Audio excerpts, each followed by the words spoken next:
আমরা আসলে নজরুলকে জাতীয় কবি বানিয়েছি, কিন্তু খাপ খোলা দ্বিধারী তলোয়ারকে আমরা কেক কাটার ছুরি করে রেখেছি এখনো।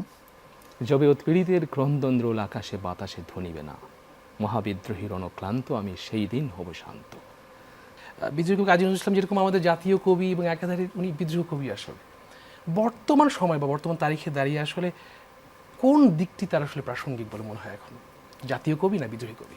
নজরুলের তো প্রমোদ চৌধুরী প্রথমে বলেছিলেন যে বিদ্রোহী কবি, সেখান থেকে এই নামটি তার হয়ে গেল, এই অভিষিক্ত হয়ে গেলেন। তো বিদ্রোহের স্বরূপটি তো আমরা এখন পর্যন্ত বুঝে উঠতে পারিনি যে ওনার বিদ্রোহের পরিধি কতটা, কত ব্যাপক বিস্তৃত, সামাজিক আর অর্থনৈতিক, ধর্মীয় কতগুলো ক্ষেত্রে উনি বিদ্রোহ করেছেন। তা আমি শুধু এইটুকুন বলতে চাই যে আমাদের সমাজে, আমাদের দেশে এখন যে অবস্থা, তাতে করে প্রায় প্রতিটি ক্ষেত্রে নজরুল এখনও সমানভাবে প্রাসঙ্গিক। কারণ তিনি বিদ্রোহ করেছিলেন শুধু কবিতায় নয়, নিজের জীবন দিয়ে সেটি দেখিয়েছিলেন, কার্যক্ষেত্রে সেটি দেখিয়েছিলেন।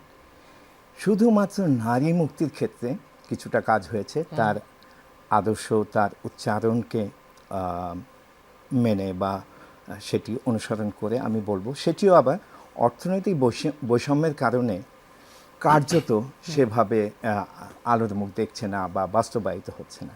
তো এক কথায় আমি এইটুকুন বলবো, শেষ করছি, যে আমরা আসলে নজরুলকে জাতীয় কবি বানিয়েছি, কিন্তু খাপ খোলা দ্বিধারী তলোয়ারকে আমরা কেক কাটার ছুরি করে রেখেছি এখনো। বিরাট বিশাল এক মহিরুহকে আমরা বনসাই বানিয়ে রেখেছি। তো তবু আমরা আশাবাদী, অবশ্যই এই বর্তমান অস্থিরতা কেটে যাবে, এবং কেটে যাওয়ার জন্য যে সংহতি আমাদের দরকার, জাতীয় সংহতি, যেমন করে জুলাই বিপ্লবে আমরা দেখেছি, আবার নিশ্চয়ই আমরা তার আদর্শে অনুপ্রাণিত হয়ে সমুদ্ধত হব, সমুন্নত হব। নজরুলের যে প্রাসঙ্গিকতা, যে বর্তমান শব্দটি বলছিলেন, যে বর্তমান শব্দটি কাজী নজরুল ইসলাম খুব পছন্দ করতেন। আমার কৈফিয়ত কবিতায় তিনি বলেছেন যে বর্তমানের কবি আমি ভাই, ভবিষ্যতের নয় নবী। তিনি বর্তমানের কবি। কাল কিন্তু আমরা অতীত, বর্তমান, ভবিষ্যৎ যতই বলি না কেন, আসলে আমরা বর্তমানের উপর দাঁড়িয়ে থাকি সব সময়। এবং তিনি হচ্ছেন বর্তমানের কবি। তার মানে সমকালীন যত সমস্যা আছে, সকল সমস্যাকে তিনি রিকগনাইজ করেছেন। এবং আমরা তো সাধারণত সমস্যাকে রিকগনাইজ করতে চাই না। তো তিনি সমস্যাকে রিকগনাইজ করেছেন এবং সেই সমস্যাগুলো সমাধানের পথ তিনি বাতলে দিয়েছেন।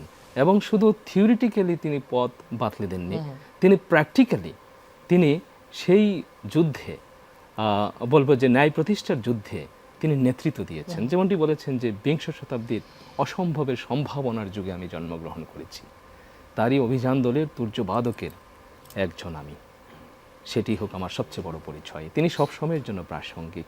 এবং কেন প্রাসঙ্গিক সেটা তো তার বিদ্রোহী কবিতা আপনি যেমনটি বললেন, যে তিনি বলিষ্ঠভাবে সেই কথা বলে গেছেন যে যবে উৎপীড়িতের ক্রন্দন্দ্রোল আকাশে বাতাসে ধ্বনিবে না, মহাবিদ্রোহীর অনক্লান্ত আমি সেই দিন হব শান্ত। তো এর মধ্যেই সব উত্তর লুকিয়ে আছে, যে বঞ্চনা আছে, বৈষম্য আছে সারা পৃথিবী জুড়েই। তো সেই বঞ্চনা, বৈষম্য, অন্যায়, অত্যাচার এগুলো দূর করবার জন্যে তিনি সাহিত্যে, তার কর্মে, তার রাজনীতিতে, সকল ক্ষেত্রে তিনি ভূমিকা রেখে গেছেন। সেই জন্য তিনি সবসময়ের জন্য প্রাসঙ্গিক। তিনি বিদ্রোহী হিসাবে প্রাসঙ্গিক, তিনি প্রেমিক হিসাবে প্রাসঙ্গিক, সব দিক থেকে তিনি প্রাসঙ্গিক। চমৎকার বলছেন ভাই।